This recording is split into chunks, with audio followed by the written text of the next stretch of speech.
Bom, então agora a gente vai para o tópico de painel dinâmico, tá? E a gente vai usar o capítulo 7 do Ives e Croissant, capítulo 9 do Camerate Red Using Stata. Se você quiser mais detalhes, você pode ver o Camerate Red e o Microeconometrics mesmo. E tem esse capítulo aqui que eu vou deixar disponível para vocês, que é do Phillips e do Han 2019, é capítulo de um livro aplicando para o R. Tá? Bom, então o que é painel dinâmico? No fundo, o que vocês viram são os estimadores de painel convencionais, tá? Que são os estimadores de efeito fixo, etc. E a gente viu de variáveis instrumentais. Agora a gente vai falar de painel dinâmico, que é dinâmico porque um dos regressores é uma variável dependente defasada. Então você coloca o seu y em t-1 ou t-2 como regressor, tá? E o painel dinâmico ele é útil para quando? É o que a gente chama de macro panel, tá? São painéis em que a dimensão de indivíduo é estritamente maior do que o de tempo. Tá? A gente vai voltar a falar um pouco sobre isso no próximo tópico também, tá? É o último da matéria. Então, o primeiro ponto é só um detalhe. Por que é casos em que N é estritamente maior do que T? Porque se o T é maior do que o N, você pode querer modelar melhor o tempo e ter mais observações temporais, tá? Não é o caso aqui, tá? Então, você tem um modelo dinâmico e o ponto é que você tem endogeneidade, tá? Então, vamos pegar esse exemplo simples, que nada mais é do que uma regressão, uma equação autorregressiva, tá? Então, eu tenho meu y, com N indivíduos, com T períodos de tempo, e eu tenho aqui que o y de hoje é uma função do y de ontem, tá? Mais o efeito fixo, mais o termo de erro aleatório. Então, aqui o que você tem? Você tem o efeito fixo. Tá? Então, no fundo, o que você está estimando é um autorregressivo de primeira ordem, ou seja, como que o y de hoje depende do y de ontem para cada indivíduo. E você tem um efeito fixo, que é esse eta aqui, basicamente. Tá? Então, quais são as suposições para o modelo? A suposição é que esse efeito, esse termo de erro, ele é não correlacionado ao longo do tempo, tá? Ou seja, o termo de erro hoje não tem nenhuma relação com o termo de erro ontem, tá? Para o mesmo indivíduo, e que o efeito fixo não tem nenhuma relação com o termo de erro, tá? Então, esse é o ponto. E você tem estacionalidade. Estacionalidade significa, dizendo de uma outra maneira, com a intuição simples, é que a memória ela desaparece ao longo do tempo. Então, vamos pegar um exemplo simples. Quando eu digo que é estacionário, a intuição é que, se aconteceu, imagina que a gente está olhando a taxa de crescimento do PIB do Brasil. A gente está dizendo que quando o Collor fez aquele choque da poupança, etc., choque na economia, o que acontece? Aquele choque ele vai se dissipando ao longo do tempo. Ele não permanece sempre na série, tá? Então essa é a ideia. Então, para ser estacionário, o que ele tem que ter? Esse coeficiente aqui, em módulo, ele tem que ser menor do que 1. Tá? E se não for? Se ele for 1, ou se ele for maior do que 1, significa que a série não é estacionária. Se ele for maior do que 1, é indicação de que a série pode ser explosiva, tá? Ou alguns momentos de explosão. E o ρ pode ser 1, que é um caso em módulo ser igual a 1, que é um caso particular que a gente chama de raiz unitária. Tá? Embora a gente não vai entrar muito aqui, é o caso. Então, na hora que você estimar esse ρ, você tem que olhar se ele em módulo é menor do que 1. Você só pode usar esse modelo dinâmico se o ρ for menor do que 1, tá? Em módulo. Legal. E aí, o que a gente vai ver? Bom, basicamente o que eu quero é estimar essa equação. Como que eu faço para estimar essa equação? Então, vamos para a lousa, tá?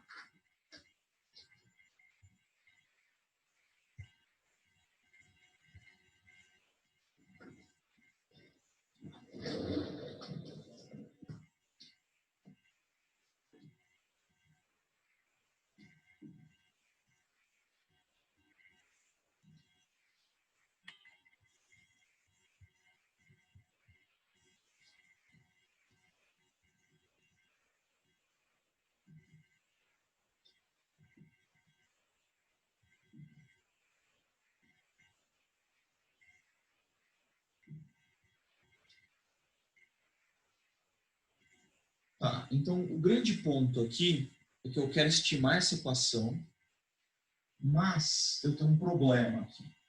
O que acontece? Vamos pegar aqui, eu tenho essa equação que eu quero estimar. Vamos ver como seria essa equação em t menos 1, por exemplo. Então, essa aqui é a equação principal que eu quero, é a que eu quero estimar. E se eu depassar essa equação em um período? Então, seria yn t menos 1 igual a rho y t menos 2.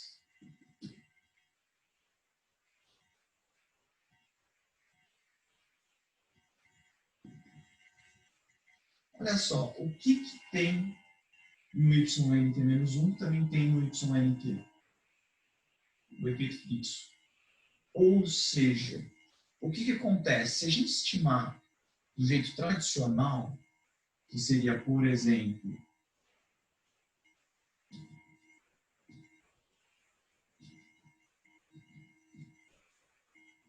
se a gente estimasse, por exemplo, pelo modelo Coolidge, por exemplo, simplesmente rodar, que significa simplesmente rodar isso por mínimos quadrados ordinários, quem que estaria aqui dentro? O efeito fixo, que é esse eta, mais o choque tradicional, que é um dia regulatório. Beleza. Porém, o que acontece? Eu estou dizendo para vocês que o ynt-1 depende do efeito fixo. Então, o que acontece? Tem uma relação aqui entre o ynt-1 com o efeito fixo. Isso faz com que tenha um viés para esse rho, tá? De modo que você tende a estimar um rho maior do que seria o rho verdadeiro. Ou seja, você tem um viés para cima, tá? Estimar o rho. Você sobreestima o rho. Se você estimar por mínimos quadrados ordinários simplesmente, tá? E se você... Beleza, então essa é a primeira possibilidade. Se eu fizer o Coolidge, simplesmente vou dar mínimos quadrados ordinários, eu vou sobreestimar o rho, tá? E se eu fizer justamente o modelo de efeito fixo, tá? Então aqui, modelo Coolidge, efeito fixo. Se eu estimar isso aqui por efeito fixo, fazendo a transformação, né?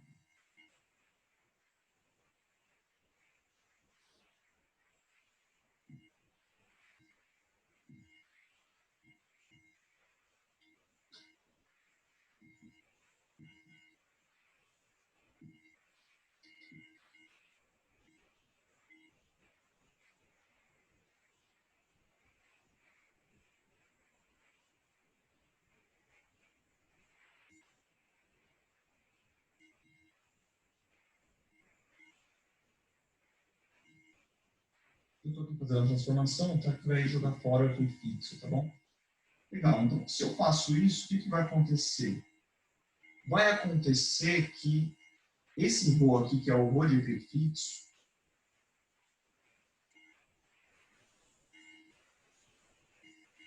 ele vai ter um viés para baixo, tá?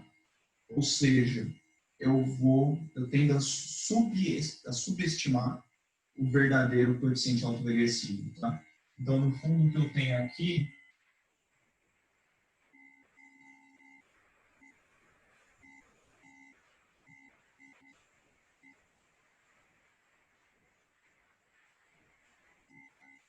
então, o verdadeiro rho ele vai estar entre o valor estimado pelo rho Coolidge e o limite inferior seria aquele valor estimado por efeito fixo, tá? Você tem como mostrar isso, você tem como, na verdade foi feita a demonstração até é simples, tá? E aí, qual que é o grande ponto? O grande ponto é o seguinte, você tem que olhar para esses termos aqui, por exemplo. Então, o grande ponto é olhar quem que é esse YN, tá? Então, a gente vai ver o quê? Que o que aparece, por exemplo, aqui o YN,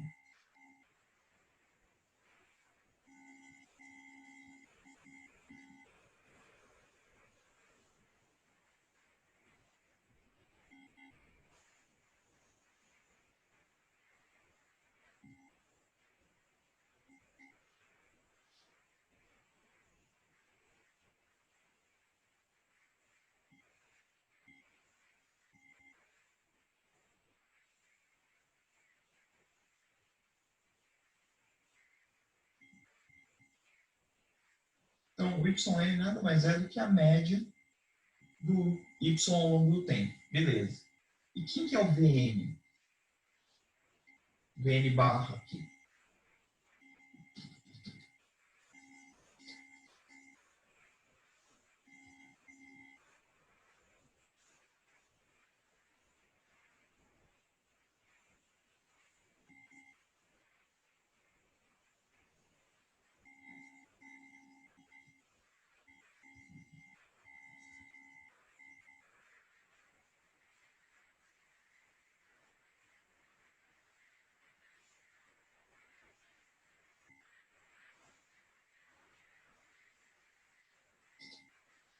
Então, quem que é o VN? O VN nada mais é do que a média do VN do primeiro período, mais a soma a média do VN do primeiro período, VN do segundo período, que é o VNT-1, VNT e por aí vai, tá? Todos eles, tá? Todos os Vs possíveis. Beleza. Só que olha só, o que acontece? O regressor que está sendo colocado aqui, o que ele tem? Esse YNT-1 nada mais é do que uma função de quem? De VNT-1. Então, veja só, eu coloquei um regressor, que é uma função de VNT-1. Veja que YNT-1 é uma função de VNT-1. Porém, aqui eu tenho o que também? VNT-1. Ou seja, o modelo de efeito fixo faz com que o regressor tenha uma relação, esse regressor aqui, que é o desvio do YNT-1, o desvio em relação à média ao longo do tempo, vai ter uma relação com o termo de erro por construção, ao usar uma variável dependente defasada. Tá? Então, eu estou falando que tem endogeneidade aqui no caso. Eu tinha endogeneidade aqui no modelo Coolidge, que é o regressor tendo uma relação com o efeito fixo.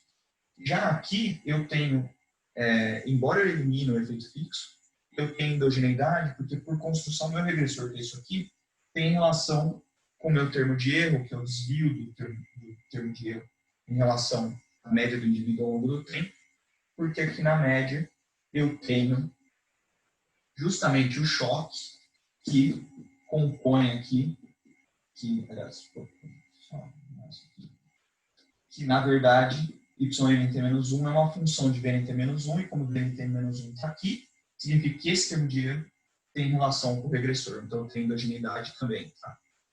Então, o que acontece é que tem viés nas estimativas aqui por efeito fixo, e esse viés ele tende a zero quando a dimensão de tempo for muito grande, tá? Mas que não é o que a gente está pensando em painel, que normalmente a dimensão não é tão grande. Beleza. Era isso que eu queria falar para vocês, então. Vocês já sabem que no modelo dinâmico, o valor verdadeiro do ρ ele vai ficar entre o valor estimado por efeito fixo e Coolidge. Tá? Então, voltando para a apresentação.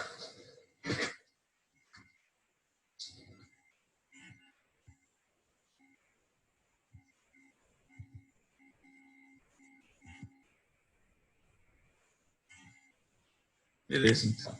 E aí, qual que é a saída? Bom, se a gente não pode estimar por Coolidge ou por efeito fixo, que não vai o verdadeiro valor do coeficiente, o que eu posso fazer? Eu posso ir para GMM. Então, fazer GMM para qual modelo? Para o modelo diferenciado, que é o modelo de efeito fixo. Aliás, eliminar o efeito fixo.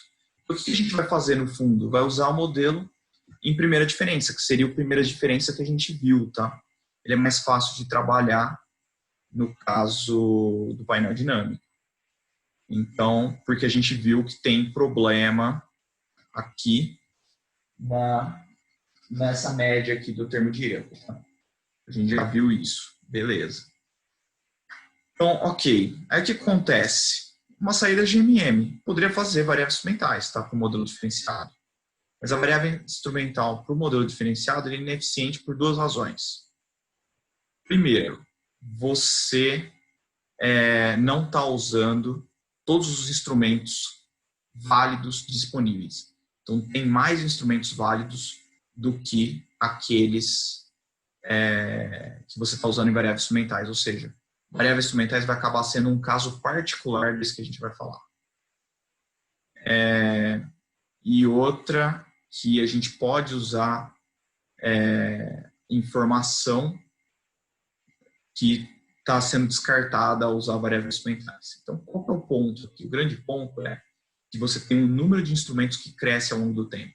Se você não consegue fazer com com variáveis experimentais, você vai acabar fazendo um painel dinâmico, que nada mais é do que um GMM em painel com você especificando os instrumentos ali, tá?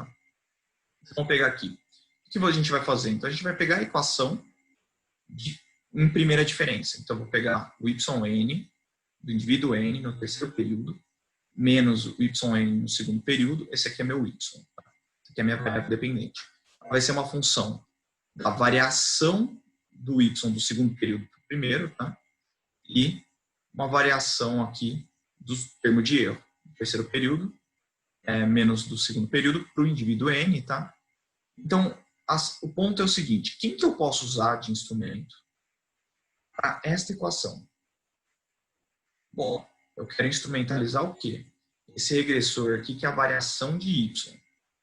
Bom, se eu quero usar o y, o que eu posso usar? Eu posso usar o y N1. Por quê? É o primeiro período do indivíduo N. Significa que ele tem relação com esse termo aqui, que é o regressor, porque YN1 tem justamente um termo aqui que é YN1, então tem relação com esse termo. E, ao mesmo tempo, não tem relação com a variação do termo de erro. Por quê?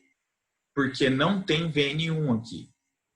Beleza. Então, não tem VN1, que o YN1 seria uma função do termo de erro no primeiro período, tá? Então, o termo de erro no primeiro período não está aqui. Legal. E outra coisa, como eu estou fazendo a primeira diferença, o efeito fixo foi embora. Então, o YN1 que tem o efeito fixo não tem relação com esse termo de erro, que seria o termo de erro puro. Tá? Legal. Se eu continuar andando, e aí eu vou voltar para a lousa.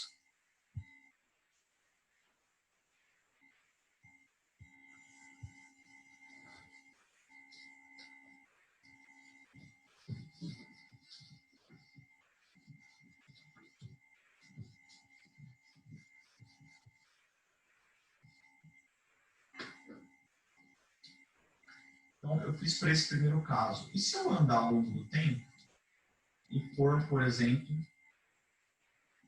para o quarto período? Eu vou ter aqui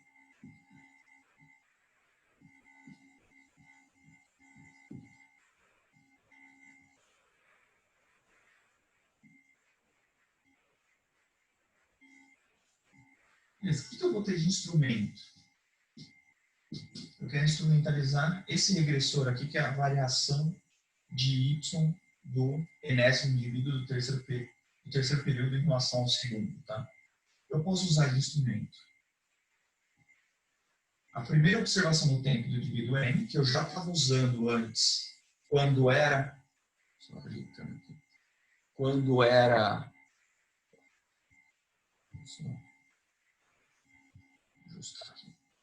que eu já estava usando quando eu estava usando a equação para y n3, tá?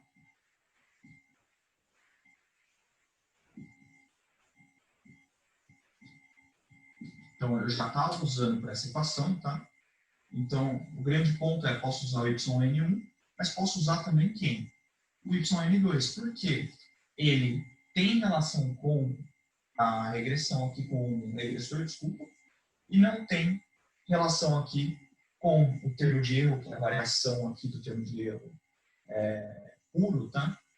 Porque não tem VN2 aqui. E por aí vai. Aí, se eu continuar andando, por exemplo, no tempo, para aquele indivíduo, por exemplo, se eu for no 10º período, então eu tenho aqui M9,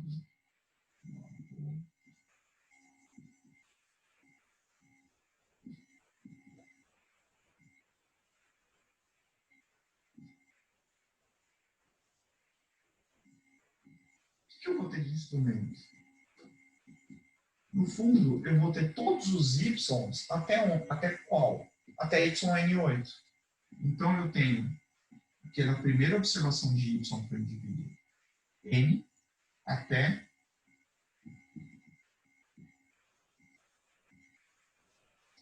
o indivíduo 8, desculpa, até o período 8 para o indivíduo n. Então, veja só, o número de instrumentos ele vai crescendo ao longo do tempo. Tinha um só para yn3, tem dois aqui para yn4, para yn10, você já aumenta aqui para 8 instrumentos. Tá? Então, você, no fundo, vai aumentando o número de instrumentos disponíveis quando você vai passando ao longo do tempo. Tá? Então, vou voltar para a apresentação.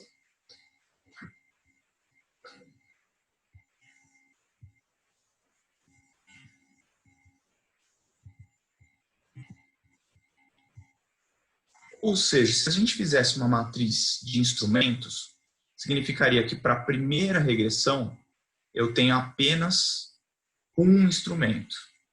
Para a segunda regressão, que na linha, eu tenho 2 instrumentos. Para a terceira linha, eu tenho, que seria o terceiro período do tempo, eu tenho 3 instrumentos e por aí vai. Ou seja, vai aumentando o número de instrumentos quanto mais para o fim da amostra eu vou chegando.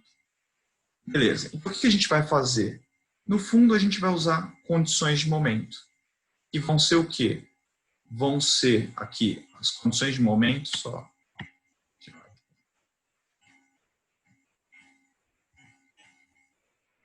Vou tirar aqui, isso é importante. Então, a condição de momento vai ser o quê?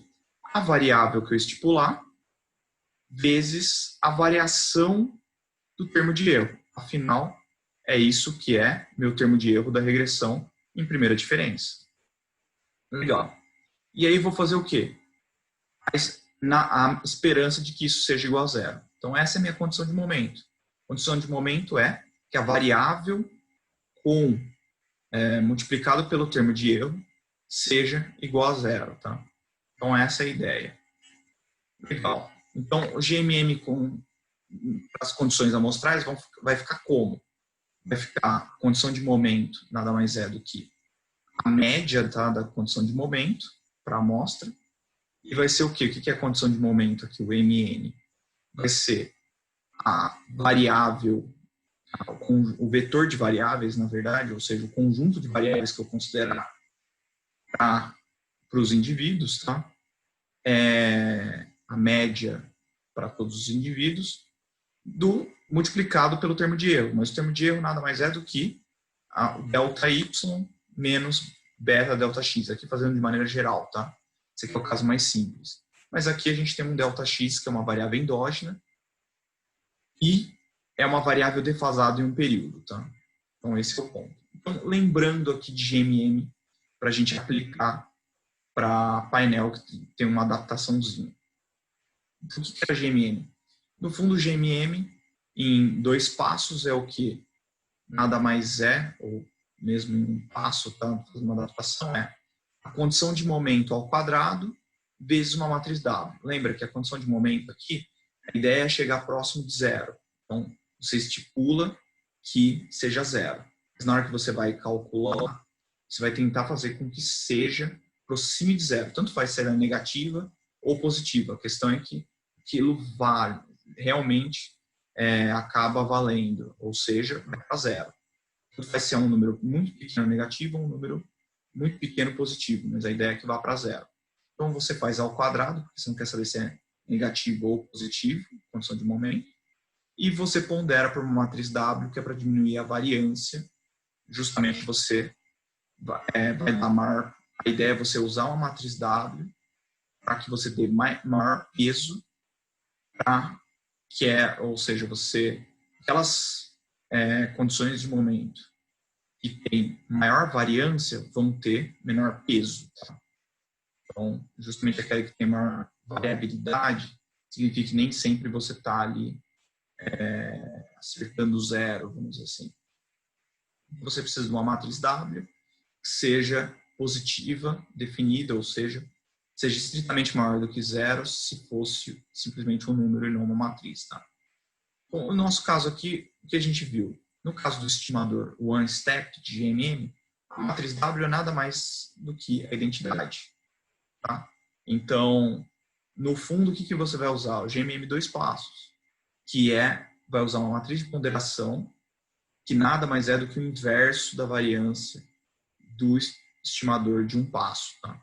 Então, voltando lá para a lousa, só lembrando disso.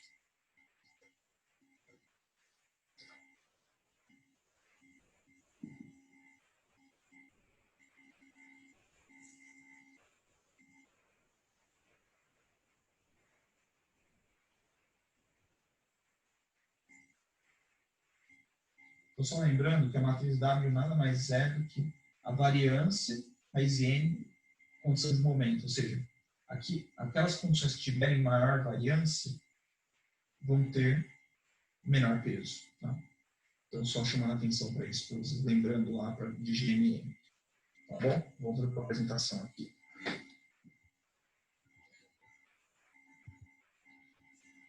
Beleza. Porém, tem alguns detalhes que a gente não falou muito em variáveis instrumentais. Se é o caso, se o erro for autocorrelacionado e heterossedástico. Tá? Tem dois problemas. Então, se você precisa de uma matriz W que seja consistente para fazer o estimador. Tá? O que acontece? Se você tem autocorrelação ou heterossedacidade, você vai, essa matriz W que a gente usou em GMM, ela vai ser um estimador inconsistente da variância, tá? Isso vai levar a estimativas viesadas, tá? Outro ponto é que se tem heterossedacidade ou autocorrelação no erro, no termo de erro, vai acabar que vai levar uma variância maior das suas estimativas, tá? Então, esse é um problema. Então, se o erro for autocorrelacionado e heterossedástico, eu tenho esse problema. Então, que vai acabar com o meu estimador one step e two steps. Que seria, lembrando que two steps, os 2 passos, é recuperar os resíduos do primeiro passo e usar essa matriz para calcular justamente o inverso da matriz de variância e covariância, como eu coloquei ali. Tá? Legal. E aí, qual que é a saída? A saída é quando a gente tem um regressor que é uma variável dependente defasada, a gente pode usar o estimador GMM, tá? Em painel dinâmico, nesse caso aqui, tá? Então, tem duas propostas aqui, que são as mais famosas, Parellano e Boveri-Bundel-Bond, tá? E, no fundo, a gente vai acabar falando de 2 tipos de maneiras de estimar o painel dinâmico, que é o GMM sistêmico, ou GMM System, e o DIF-GMM, tá? Então, beleza. Então, o que vai acontecer aqui?